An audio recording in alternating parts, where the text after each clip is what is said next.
Hi, and you're very welcome back to the Rugby Show here on finalwhistle.ie. Myself, Breifne Earley. It's the start of another season in the AIL. Exciting season ahead for all of the 50 men's clubs and the 10 women's clubs in the league as well. I think there's 9 women's clubs in the league this year. Joining me to talk about one of the last rounds of games in the Connacht Senior League ahead of this weekend's effectively title decider between Sligo and Buccaneers is the Sligo captain, Matthew Earley. Matthew, you're very welcome to the show. Thanks very much for having me. And I suppose we better, in full disclosure, you are my nephew, so we know each other quite well. I'm very familiar with the club and the team through following your exploits over the last few years with the club. But it's a big day for Sligo Rugby Club. They've only ever won this competition once before. I think it was 4 or 5 years ago, back in 2019, I'm going to say. And obviously we've been through turmoil since then with COVID and whatever. But last year, we did have this matchup in the same situation. Last game of the season, albeit in Dubarry Park.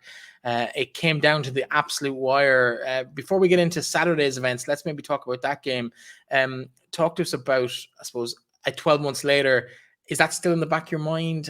The fact that kind of Buccaneers came and won the league and won the game with an injury time try? Yeah, I suppose we've had a good history of this competition. We won it in my first season, first time in the club's history. So that was actually a special moment for me and the club. And we've been in it twice since COVID has come back, and we've lost it twice. Last play of the game to Corinthians 2 years ago, and Buccaneers said last year, and it's been a real sickener because they're games that we probably should have won, and we came into both games with 3 big wins, and we were kind of tipped to win it, and it was heartbreaking to lose both games in the last play of the game. So this is our first time this year to have the opportunity to win it at home. So we'll be looking to get the job done this weekend. Of course, both sides come into the game with 3 wins from 3 bonus point wins from 3.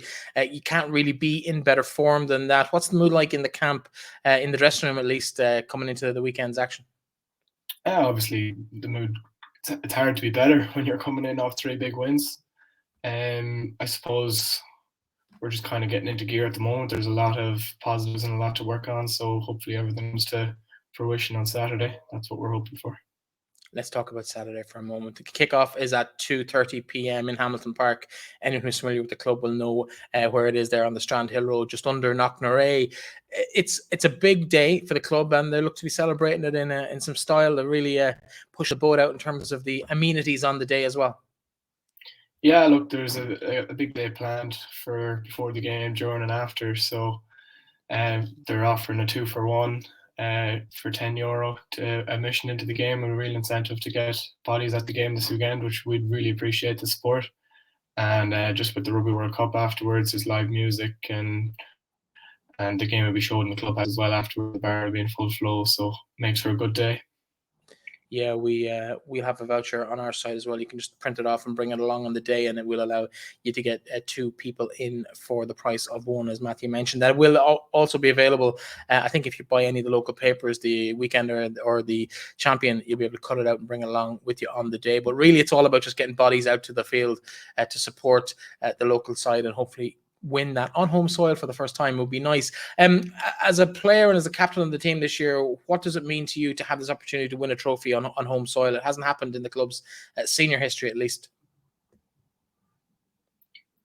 Yeah, no, that'd be massive. I've been captain of different various sides throughout my history of playing different sports. It was Gaelic football or rugby, but I've never had the opportunity to lift the cup as a captain. So as a player personally and as a captain, it would be a huge weekend if we could get over the line this weekend.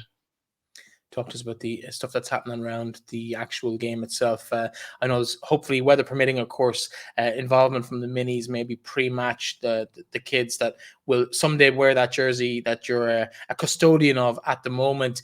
Live music after the game, of course, the Ireland-Tonga match will be on in the bar. It really promises to be a great day out for anyone who's in the area who wants to watch a decent rugby game with plenty of jeopardy on the line for both sides. Yeah, look, it's great to have the young kids out as well supporting you. You know that they're looking on to you, and you're their inspiration to pull on that Sligo jersey in the future. And I think there's barbecue and the bar being in full flow and the game beyond. So it's the makings of a good day. Yeah, keep an eye on Sligo Rugby's socials for all the action over the course of the week. But let's talk about the rugby for a moment, because that's obviously the main point of the actual entire day. It's fifth round effectively of the competition, but your fourth game. Both sides, as we mentioned, 3 from 3, 3 bonus points in the bag. You have the edge if it does come to a draw in terms of the scoring difference, but which is a nice change from last year. Maybe that wasn't the case.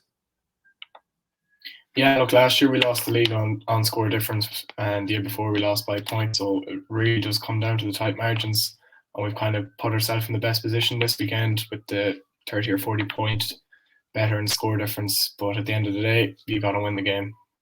Yeah, on paper, I suppose if looking in from the outside, Bucks are a Division 1B side, you're in Division 2B, 2 grades between you. You really shouldn't have a chance of winning this game, but you've kind of shown over the last 4 or 5 years that you're there at a competition level in this competition. You really are there to take it on and challenge. And I suppose you go in with maybe the underdogs tag, but how well does that sit on your shoulders coming into the match?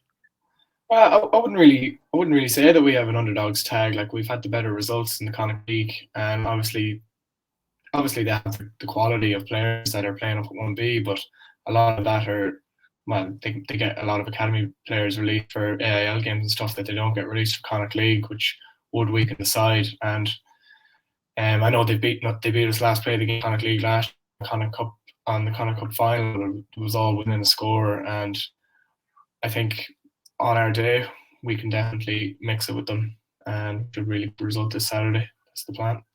Of course, the AIL itself kicks off then in a couple of weeks. An away trip to Rainey. You won up there last year. How important would it be to get another win up there to kind of kickstart that season ahead of a home game, I think, against Dungannon the following weekend?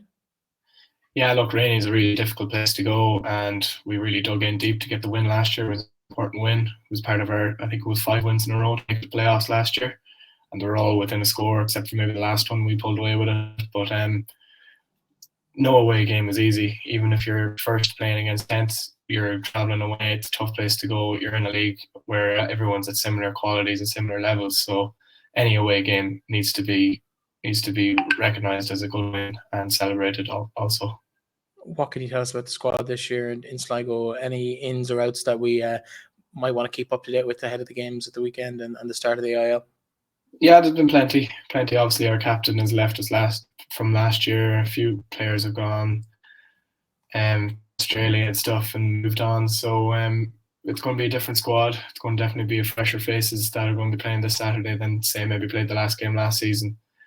But that's just the nature of the game. This is my 6th season now going in here, and I don't think we've had a similar team every season. So there's definitely players in and out.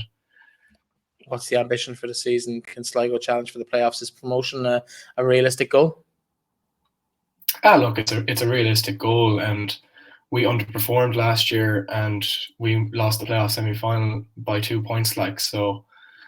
And I think we've really stepped on this year and pushed on. So obviously, everyone in the league is going to say that promotion is your goal, but I think the main thing for us is to focus on Buccaneers this weekend, get through that, and then just take it game by game.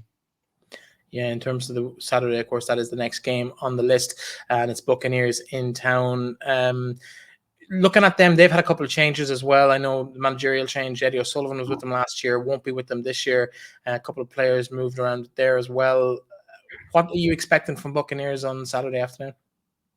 Look, Buccaneers are a good side. They've always been a good side. They're in Division 1B of the AIL. They're not going to roll over, and they're definitely not going to be easy beaten. It's going to be 2 teams in it till the very end, I can imagine. Like the likes of Daniel Coulter, number 8, and Shane Layden in the centre are seasoned veterans, and have proven their quality over the years every time we play them. So and obviously they've 4 or 5 other players that are playing week in, week out in 1B. So look, we'll have our work coming out for us this weekend, but hopefully we get the job done. Of course, the result depends who wins the Connacht League, but also the reward for winning the Connacht League, besides the trophy, is actually a place in the semi-final of the Bateman Cup, effectively in All-Ireland for the provincial champions. Terranure would be the opponents, the AIL Division 1A champions of last year. Has that kind of come into the conversation at all about what potentially could await, or are you genuinely just taking it game by game? Well, obviously we know the outcome of a game. We get our calendar at the start of the year, and the Bateman Cup semi-final is on it, and we know it's going to be Terranure if we get there.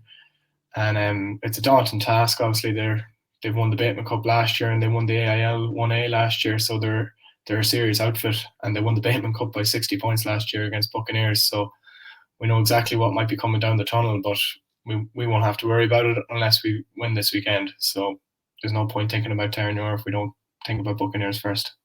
Well, listen, on a personal note, best of luck to you at the weekend, and I hope it goes well for both sides, and it's a good game of rugby and a good day out.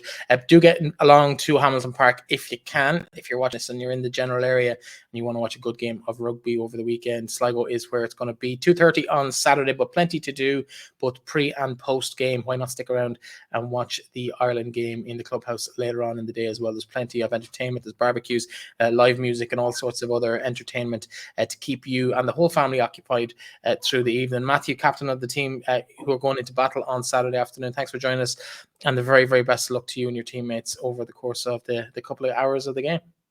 Perfect. Thanks very much.